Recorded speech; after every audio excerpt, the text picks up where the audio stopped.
Hi, this is Sarit Switzer, and welcome to the It Is Taught podcast, a podcast devoted to the teachings of Rabbi Shneur Zalman of Liadi as recorded in his most famous work, the Tanya. My hope for this show is to make these teachings accessible and relatable to the average person, regardless of prior Jewish education or affiliation. The episodes follow the prescribed daily study portions and are meant to serve as practical lessons in how to live your life as your true self and develop an authentic and powerful relationship with your Creator. I have personally experienced the effects the study of this work has had on me, and I'm excited to share what I can of this knowledge with you. So please join me on this journey of learning, self-growth, and connection with your source.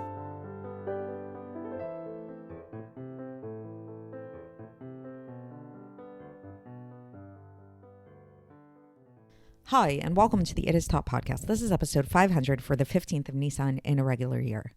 Today is the first day of Pesach, so if you're listening to this episode before Pesach, I wish you a wonderful Pesach, and if you're listening to it on Chol HaMoed, then I hope you are having a nice Pesach. So today we're going to talk about birds and the unique ability that birds have in terms of flying. So this is something that many people kind of feel either consciously or subconsciously envious of.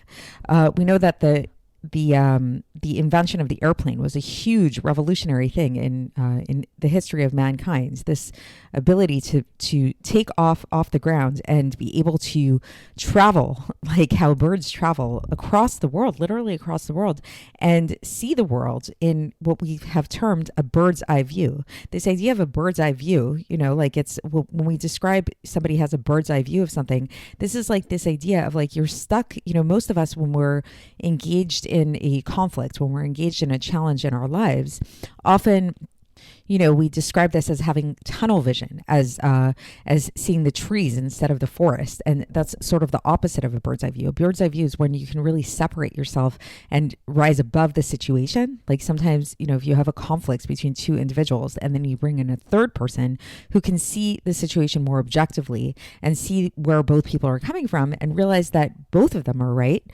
It just depends on the perspective that you're looking at. So this is like sort of like the imagery, the metaphor of birds, is this idea of being able to rise above, being able to see things from a broader, bigger perspective, see things from their source, as one might say. Perhaps this is the reason why many people have recurring dreams of flying. That's one of the most common dreams that people have is dreaming of flying.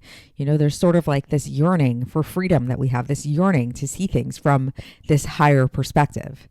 And that's actually what we're going to be talking about today. We're going to be talking about this from a spiritual perspective and how the world that we live in often feels very discombobulated, very disjointed. But in fact, there's a bird's eye view to the world as well, where in fact, on a certain level, if you go up high enough, there's a source to our worlds. There's a source, in fact, to all worlds, where everything really is unified, where everything really is cohesive, is one and the same.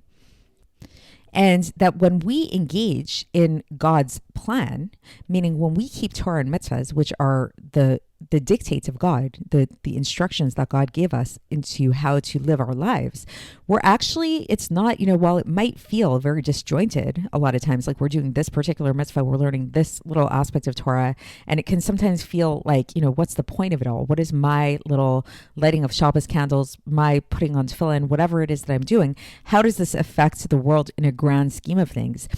In fact, as we'll learn today, it actually does. And the more aware you become of this interconnectedness of all of reality, of being able to tap into this bird's eye view, so to speak, of reality, the more of a cohesive effect it has. So one analogy that comes to mind for me in terms of all of this is thinking about the running of a company. Thinking of, let's say, building a spaceship. Let's say you wanted to build a spaceship.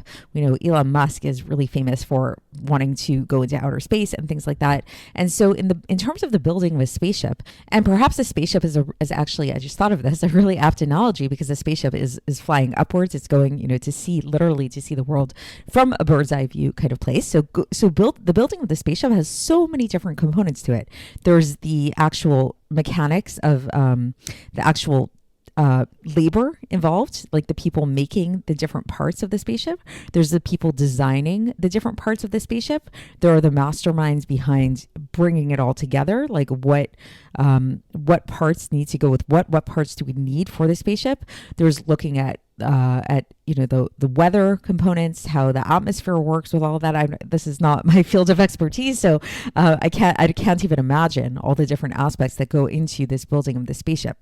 And for each person who's working at a company that builds spaceship, let's say, their particular job, they're involved in their particular job. And again, it might feel very disjointed if they're not aware of the higher purpose of it all. Like if you have some guy in making a screw in China, let's say, that his job is just to make screws. He doesn't even know what the screws are for. Maybe he's not even aware of what the screws are for. So he might, if it can become a very mundane kind of job, a very kind of boring kind of job. Like, what's the point of it all? But if he was aware that what he was doing was actually he was creating screws for a spaceship, which ultimately could serve this higher purpose of, discovering resources for Earth, which could really improve the quality of human existence, it would bring a lot more life, a lot more vitality into the work that he was doing, no doubt, right? So all the more so is this true when we tap into this bird's eye view of the world around us, when we're doing Torah and mitzvahs, when we're engaged in Torah and mitzvahs. And the truth is, as we'll learn, this isn't just like some, little mind trick, like a meditation, but in fact, the power of the mind, the power of our thoughts, the power of our intention is such that it actually literally does create a difference in reality in terms of strengthening this cohesion, strengthening this interconnectedness of all of reality on high, in the highest of sources, which, as we'll see, is the world of Atzilus, which actually trickles down into our worlds below. So this is going to be quite a technical section today. It might even seem a little bit abstract, a lot of Hasidic terms and everything like that, but I'm really going to try to break it down for you guys to the best of my ability to try to make it as comprehensible and relatable as possible. Some general concepts to bear in mind, a little bit of a review of some of the main concepts that we're going to be looking at here. One of which is the two energies of Chesed and Gevurah, which are sort of like we can think of as being the most primal energies in the world, the feminine and masculine. We see this actually in many cultures. People, there's the Chinese yin and yang, and many other cultures have this masculine and feminine energy, which underlies all of creation. So in Judaism, we have this too. We have the Chesed and the Gevurah, which are these polar opposite energies. But as we'll learn today, these polar opposite energies actually in their source, they're coming from the same source. So when we tap into the source, then we actually can see how these two energies are actually one and interconnected. And the more we tap into the source of these energies, the more interconnected they can become, the less disparate they can become, the more unified they can be in terms of their mission here on Earth and in all the worlds. The other thing that we want to keep in mind is the different worlds. So we've spoken about the worlds of Atzilus, Bria, Yetzirah, and Asiya. The world of Atzilus is sort of like a quasi-world in the sense that it's a world in a certain way, but it's actually, when we think about a world implies that there's a disconnect from God, like a creation, God, and then he created a world. Whereas the world of Atzilus is not really disconnected from God. Godliness is totally revealed in the world of Atzilus. We liken this to the potential for a child to be conceived, but there actually has not been a conception of a child at all. The conception of a child, on the other hand, is when we enter into the world of Bria. The world of Bria is also is the realm of the intellect. So that's when we're talking about serving God. It's the realm of the intellectually generated love and fear of God, and then there's below that there's the world of Yetzirah, which is like the formation of the fetus within the uterus of the mother, and that's the realm of emotions, the emotive world, and it also has to do our service of God on a purely emotional level, on an innately emotional level, our natural love and fear of God that we all have. And then we have the world of Asiya, which is likened to the actual birth of the child. That's the physical world we live in is part of this world of Asiya. It's something where there's an actual separation. It's like the birth of a child. There's something separate from God. It's the world which conceals godliness to the furthest extent. It's also the world of action. So it's the realm in which we serve God in this very physical kind of way, and just like, actually performing the mitzvahs, actually learning Torah in a very practical, pragmatic kind of way. We're also going to bring up this imagery of the bird, which the Alter Rebbe actually brings up himself. And we're going to talk about how a bird can really be broken down into 3 different components. There's the body of the bird, there's the head of the bird, and then there are the wings of the bird. And we're going to learn about how the body of the bird is the actual, performance of the mitzvahs, the actual doing of the mitzvahs, and the body and the head is learning Torah. And really, if you think about a bird, the actual the body, the head of the bird, what is the bird? The bird is the body and the head, but without wings, a bird can't fly. And so let's say if you had a bird that had a broken wing, God forbid, we'd still say that it was a bird, but it would be sort of like nebach. It'd be like, unfortunate that this bird couldn't fly. So in order for the bird to fly, it needs to have its wings. What do the wings represent in terms of our service of God? The wings represent love and fear of God, which basically alludes to the fact that while, the main aspect of our service of God is the actual performance of the mitzvahs, the actual learning of Torah, if we want our Torah mitzvahs to fly, if we want to obtain this bird's eye view, if we want to go beyond the disparate view of reality, the disjointed view of reality, if we want to start to tap into this interconnectedness of reality, we need to generate those wings. We'll also see how the bird itself is actually very much associated with the world of Yetzirah. Not to get too much into a tangent, but the Alter Rebbe explains that in this chapter, because the world of Yetzirah, which again is the world of emotion, is also associated with the realm of Mishnah in terms of Torah study. There's so many different ways to categorize the worlds, and one way of categorizing the worlds is in terms of different types of Torah study. So whereas our world, the world of Asiya, has to do with learning Mikra, which is like the written Torah, like the actual Chumash, Nevi'im, that kind of thing. Then you have Yetzirah, which is the beginning of the oral Torah. That's the level of Mishnah. That's like where all of the mitzvahs are explained, in detail, just kind of like what do you need to do and all of that. And then the Bria is associated with Gemara, which is more of an elaboration upon the mitzvahs and the reasoning. And, there's lots of more stories in the Gemara, all kinds of different things. And then Kabbalah finally is associated with Atzilus. So really, if we're talking about the body of the mitzvahs, which is how we perform the mitzvahs, what to do, that's the realm of Yetzirah, which is why the bird analogy is really apt for the world of Yetzirah. So not to confuse you guys too much, I think at this point, it would be good to get into the text and see how the Alter Rebbe breaks all of this down, and we'll explain more as we go through the text. And I'll probably be reiterating a lot of these ideas that I brought up already in this introduction, just to really further clarify everything. And so let's do this together. So here we go. So for context, again, we are in the middle of chapter 40 of Likkutei Amarim.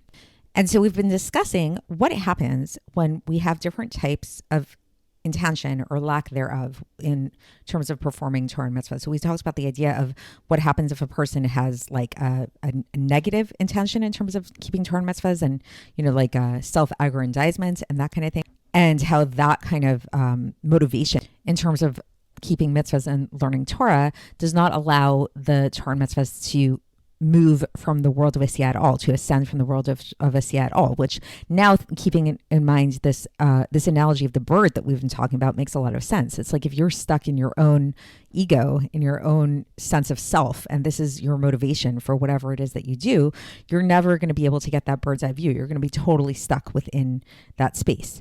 Then we spoke about the idea of neutral intention, where it's like you're not motivated by self-aggrandizement necessarily. You're just kind of like going through the motions. You're doing what you need to do. You're a good Jew. You're keeping the mitzvahs. You're learning Torah. You have a regular shiur, whatever it is, but you're not specifically cultivating your love and fear of God. You're not doing it for the holiest of purposes necessarily. So in that case, there is a certain power to the Torah mitzvahs that do allow them to ascend.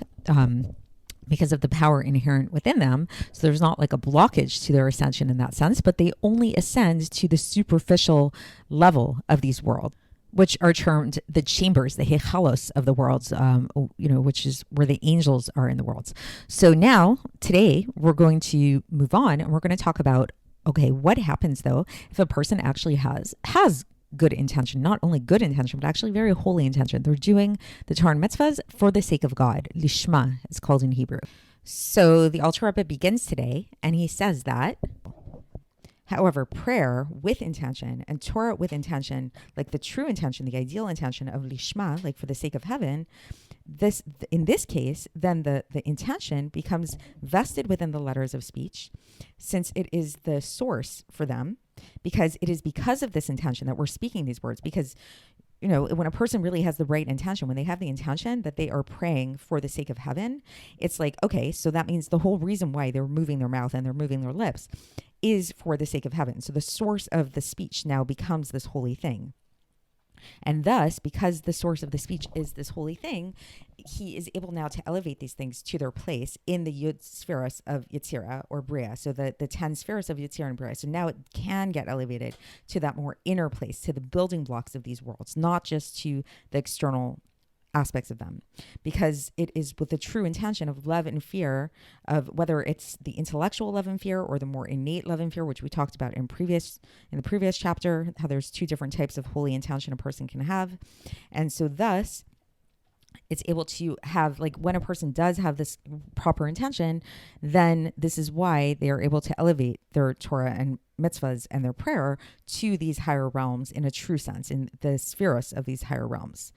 And in these spheres of these higher realms are revealed the light of the Ein Sof, which is the supernal will that is vested within the letters of Torah that he learns with their intention, or the prayer with intention, or mitzvahs with intention, with a great, great, great radiance to an infinite degree, which is something that cannot actually be revealed here in this physical world, not even a little bit, until the end of times, when the world will be elevated from its physicality and the glory of God will be revealed, as is explained above at length. Like we talked about this previously, this idea that how in the future everything will be revealed in a true way. Now there's a parenthesis that's in the text that we're going to explore. That's really going to explore this idea that we spoke about in the introduction, about how when you do take this bird's eye view of everything, then you start to realize how the energies really fuse, how everything really is interconnected. And one way that I like to think about this is in terms of, like, the running of a company, and thinking about all the component parts that go into the running of a company, and how when you look at each individual job individually, it might seem really different and disconnected. Like what the accountant does and what the mechanic does are really so different. But when you pull back and you go back to the source and you see the owner of the company or the CEO of the company, then you start to see how all of these different jobs are really very interconnected, and they kind of fuse into one, and the disconnect between them really dissolves. So that's what this parentheses is really going to explore in terms of the energies, the essential energies of that underlie creation. It's so the Alter Rebbe says that there, and what does he mean by there? There is in those higher realms that we discussed already in previously in the chapter about that, where the Torah and mitzvahs ascend to when we have the proper intention. So there is also revealed the supernal unity.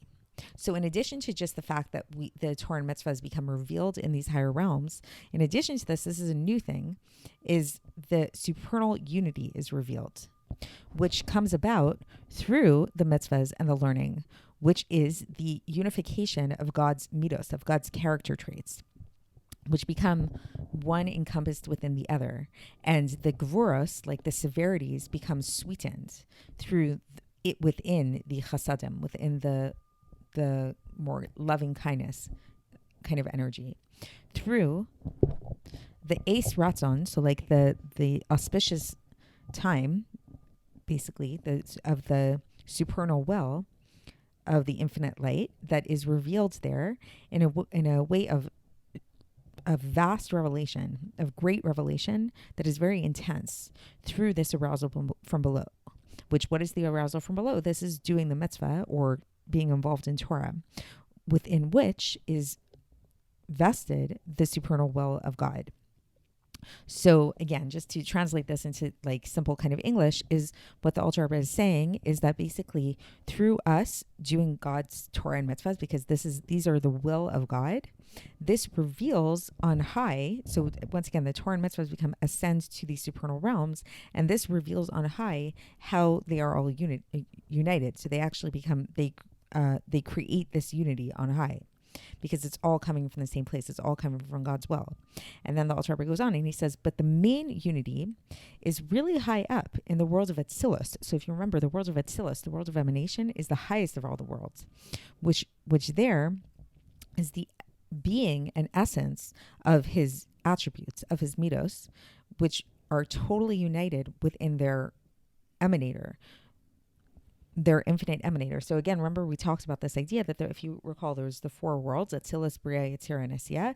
And Atzilus is kind of different than the other worlds because it's not starting in Bria and the ones below it, the entities within that world are somewhat separate from God, from their creator. So there's like this separation between them. They have their own independent existence. Whereas in Atzilus, which is the highest of all the worlds, they don't. So Atzilus is the world of emanation. So anything that exists within that world is totally united with God and doesn't have its own existence. And so that is why we can understand that in that higher realm, this is where the highest unity is revealed, because this is where the essence and the and the being of the supernal will is, the infinite supernal will. And this is where it becomes revealed. And so when we talk about the other worlds, like the worlds of, in brief, we say Bi'ah, which is Bria, Yetzirah, and Asiyah. So those other worlds only get a revelation, as opposed to the world of Atzilus, which is the actual essence and being of God's will, versus the other worlds only have a revelation of this world. And each world has a revelation according to its level. And now, this is the really cool thing, is that even if you have, so we talked about how different souls have different worlds that they're connected with, like different soul sources, soul origins, soul roots, kind of. So even if a soul of a person who is involved in this Torah study or in this mitzvah doesn't actually come from Atzilus, which that's most people, because not a lot of souls come from Atzilus, nevertheless, the supernal will that becomes vested within this mitzvah, what is the supernal will that is vested within this mitzvah? This is the actual halacha that is, and the Torah that he's involved with, is actual godliness, which is the light, the infinite light of the emanator. So it's like sort of like this like direct chain of events that even if a person, like let's say you have like a person who their soul is not necessarily from Atzilus, it's from one of the lower worlds. Nevertheless, when they involve themselves in Torah study or in doing the mitzvahs, the Torah study and the mitzvahs do come from Atzilus because they are God's will. That's what they are. And we know that God and his will are totally united. And God emanated his will. And within his will, God emanated his character traits, his midos, which are totally united with him. So you can't really separate God and his will, is basically what the Alter Rebbe is saying. And so through revealing God's will, which becomes revealed in the Torah and mitzvahs, then these character traits, these characteristics of God, these midos, become encompassed one within the other. And the gvuros, the severities, become sweetened in the chasadim, in the more loving kindness type of attributes during this time of supernal will. So that's the end of this first parentheses. There's going to be a couple of other ones, as we'll see. So just to sum up this parentheses, what the Alter Rebbe is saying here is that when we do Torah and mitzvahs, it's a really amazing thing, because Torah and mitzvahs are God's will. They are a direct expression of God's will. So when we perform God's will, this gives us like a direct link to God himself, as is ultimately expressed in this world of Atzilus. Because in this world of Atzilus, which is the world of emanation, God and everything else that exists within that world are totally one. There's no separation between the two. And we know that God's will and God are one and the same as well. So again, to go back to the analogy of the company, so regardless of which department they're in, even if the departments might seem to really contradict one another, like maybe one department is involved in cooling different items and one department is involved in heating up different items.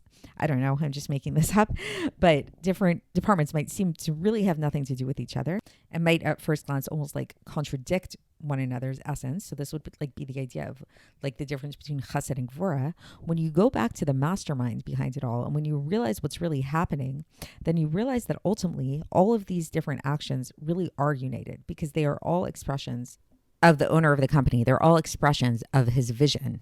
And ultimately, a person's will, just like God's will, is really united with them. So if you think about it, when people work for someone's company, especially if it's the founder of the company, then they're uniting with this person in a very big way. So all the more so if you could just imagine, when we're doing the will not just of some random person, but we're actually doing the will of God, then this creates a great connection to God. And it also allows this revelation of God's will to happen and a revelation of the fusion of all the disparate aspects of God's character traits and his energies to fuse together. The Alter Rebbe now takes us back into the text where he's going to bring up this analogy of the bird, as we spoke about in the introduction. So the Alter Rebbe says that through this, meaning everything we've learned so far in this section, we will come to understand how it is that love and fear of God are called wings, by way of analogy. As it says, and here the Alter Rebbe brings a citation from Yeshayahu chapter 6, verse 2, which says, Uveshtaim yofef, and with two wings he flies. So the Alter Rebbe is saying that this is alluding to the two attributes of love and fear. And then in brackets, the Alter Rebbe says that, and this is also what Rabbi Chaim Vital of blessed memory said in the Gate of Unity in Shar HaYechudim in chapter 11, that the wings of a bird are like the arms of man. And similarly in the Tikkunim, it discusses how those who are involved in Torah and mitzvahs out of fear and love are called children, but if they're not, then they are called fledglings because they cannot actually fly.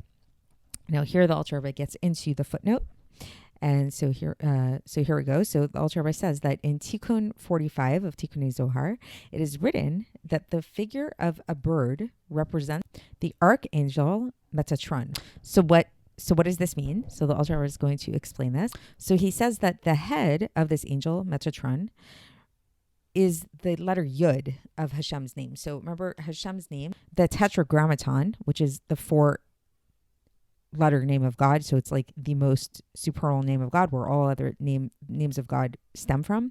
So it's made up of four levels. It's made up of Yud, it's made up of Hey, it's made up of Vav, and then another Hey at the end. So in describing this angel Metatron, so if we think about this image of a bird, that's what I guess the image of the angel kind of looks like, is we can understand it like this. So that basically the head of this bird or angel is the Yud, the letter Yud of this name of God.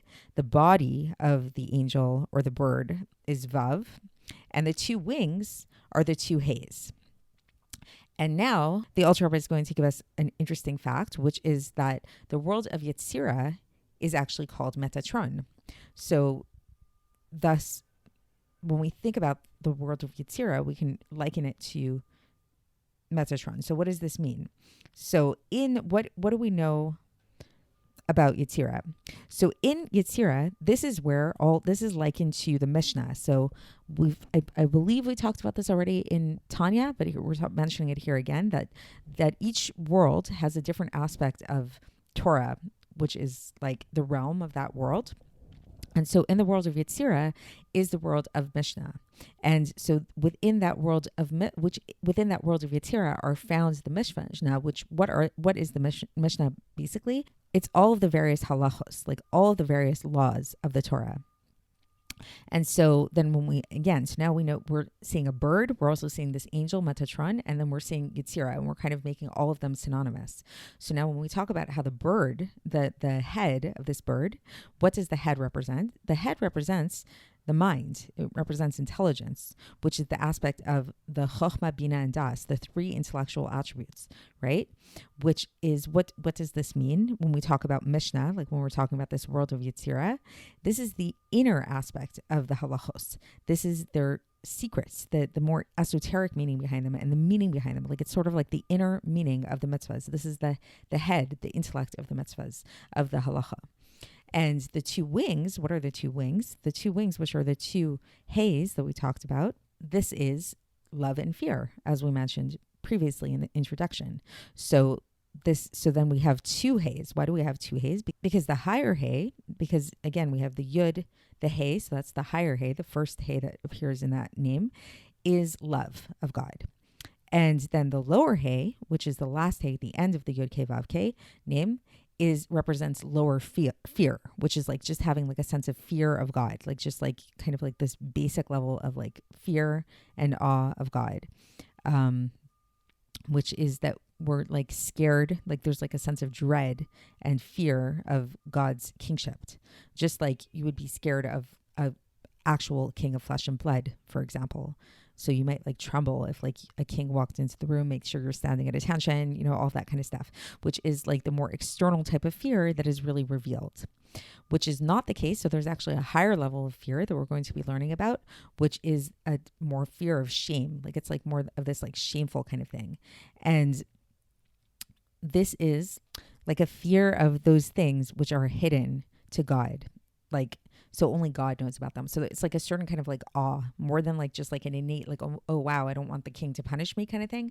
It's more of this like reverence kind of thing. It's this higher level of fear. And this higher level of fear is found in this higher level of wisdom, which is the yud of the name Yud Kei Vav Kei, the Tetragrammaton, as is written about in Ram. So just to sum that up a little bit. So again, if we look at this like imagery of a bird, so there's the head of the bird, there's the body of the bird, and there's the wings of the bird. And we also talked about how the bird represents this angel Metatron, which is the angel that is synonymous with the world of Yetzirah. And this world of Yetzirah is related to Mishnah, which is the part of Torah that has to do with halachos, with the various Jewish laws, like the way that the actual practical way that we need to serve God. And so then when we look at this bird, so it's made up of a head, a body, and two wings. The head of the bird can be thought of as the intellect of the bird, which means that it's the inner understanding of these halachas, like the actual meaning behind them, the inner aspects of them. Then we have the body of the bird, which is the actual body of the halachos itself. And then we have the wings of the bird. And the wings of the bird are the love and fear of God that are necessary for doing God's will properly. And then we also talked about how we can also look at this bird and the various parts of the bird as being symbolic of the various letters within the Tetragrammaton, within the 4-letter name of God. And how the head, this intellect, this more like inner aspect of the laws and meaning behind it all, this represents the letter Yud of the name. Then the body of the bird, which is the actual body of the halachos itself, this represents the letter Vav of the name, Yud Kei Vav Kei. And then the two wings represent the two hays. There's the higher hay and the lower hay. The higher hay of the bird represents one wing, which represents love of God. And the second wing represents fear, specifically speaking, the lower level of fear of God, which is just like a sense of dread that a person might have, just like they would have when they see a physical kind of king. And then the Alter Rebbe left off with like a little note about the fact that there's not only lower level of fear, there's also a higher level of fear, but that is represented not by the letter Hey, but it's rather represented by the letter Yud, because it's connected to this more intellectual kind of understanding that's connected more to Chokhmah. And so now we go back into the main body of the text, where the Alter Rebbe elaborates a little bit more with this bird analogy. So the Alter Rebbe says that just like the wings of a bird are not the main thing of the bird, they're not the main component of the bird, and the life force of the bird is not dependent upon them at all. So this is just like what is implied in the Mishnah, and this is from Masechet Chulin, chapter 3, Mishnah 4, where it says, Nitlu agafea kshera. So this is literally means if a bird doesn't have wings anymore, if its wings were taken off of it, it's still considered kosher. So again, showing us that the main aspect of a bird is not actually its wings, but rather the main thing is the head of the bird and its entire body. And the wings, the purpose of the wings is that they serve the head and the body to allow this bird to fly with them. And now this is analogous to the Torah and mitzvahs. This is the main thing of the supernal unity is through the Torah and mitzvah. And the Torah and mitzvahs is what reveals the supernal will. And the love and fear, they elevate this Torah and mitzvahs to the place in which the will, in other words, the light of the infinite, the light of the infinite, of blessed be He, the light of infinite God, and His unity will be revealed, which is, what is this referring to? This is referring to the worlds of Yetzirah and Bria. So in other words, the actual unity that happens as a result of the Torah and mitzvahs that we do. This causes the actual unity. However, for this unity to be revealed in the higher realms, specifically in the realms of Yetzirah and Bria, we need to have the wings. We need to have the love and fear of God. Now the Alter Rebbe goes into a footnote here, and the footnote is in reference to the world. So we're going to have a little bit of an understanding of worlds and how that works. So we concluded this section before getting to the footnote saying that this elevation happens in the higher realms, namely Yetzirah and Bria. But now in the note here, in the brackets, the Alter Rebbe says that it actually could be not only Yetzirah and Bria, but this revelation may also happen in the world of Asiya, which is the lowest of all worlds. That's where our world is, in the 10 spheres of holiness, which is the place of the practical mitzvahs, and also the place of a mikra. Mikra is scripture. So this is to just explain that. So when we say learning Torah, what do we mean by that? There's many different ways that we could learn Torah. So there's learning the scripture of Torah. This is like Bible study, we can think of it. So that's Mikra. Then there's Mishnah, which is the oral Torah as it was originally written down in the 6 tractates of the Mishnah. And then there's the Gemara, which is an elucidation on the Mishnah, and it's much lengthier and a lot more commentary. Most of it's in Aramaic and things like that. And then there's the level of Kabbalah, of Sod. This is like the more mystical aspect of things. So the Alter Rebbe is going to kind of talk about all of these here. So this and how each realm corresponds to one of these types of learning. So the type of learning of Mikra, of scripture, this is related to the world of Asiya, of this lowest of all worlds. And then there's Mishnah. And so Mishnah is related to the world of Yetzirah. So Mishnah reveals this unity of God in the world of Yetzirah. And Talmud, which is the Gemara, reveals the unity of God in the world of Bria. So meaning to say, so the Alter Rebbe is elaborating on this a little bit, that when we learn Mikra, when we learn scripture, then the unity of the light of God, of the light of the Or Ein Sof Baruch Hu, it's called in Hebrew, like the light of the infinite, blessed be He, spreads forth from Atzilus, the highest realm, until Asiya, the lowest realm. And when we learn Mishnah, then it only reaches up to the world of Yetzirah. So it spreads forth out from Atzilus until the realm of Yetzirah. And when we learn Talmud, when we learn Gemara, then it goes till Bria. So then it spreads forth from Atzilus into Bria, because they all exist within Atzilus. And then when we learn Kabbalah, which is the more mystical aspect of Torah, then it does not spread forth at all out of Atzilus into the other 3 realms of Bria, Yetzirah, and Asiya at all, as is written in the Pri Etz Chaim. So that's the end of this section. So just to recap, so basically what we learned is that just like a bird, the main component of the bird is not the wings, it's the head and the body of the bird. So too, in our service of God, our wings, which is our love and fear of God, are not the main aspects of our love and fear, but rather the main aspects of our service of God is the actual practical doing of the mitzvahs and learning Torah and those kind of things. Just like with a bird, in order for it to fly, it needs wings. So too, in order to have our Torah rise up and fly up to the higher realms, we need to have that love and fear. And then we broke down a little bit more in detail what each realm, when we say flying up, what do we mean by that? And where does it become expressed, this unity? So the unity itself, again, happens by virtue of our service, and then the unity becomes revealed in the higher realms through our intention, namely through our love and fear. And so then we said that, okay, so if we're learning scripture, if we're learning Mikra, then what happens is this unity gets revealed in all four worlds. It reveals itself in Atzilus because everything is in Atzilus, and then it reveals itself all through all the worlds until it reaches the world of Asiya, where it becomes revealed because that's the lowest one. Then when we learn Mishnah, then it becomes revealed from Atzilus down till Yetzirah. When we learn Gemara, then it becomes revealed this unity from Atzilus into Bria. And when we learn Kabbalah, it only stays revealed within the world of Atzilus because it's such a high type of learning, this mystical type of stuff.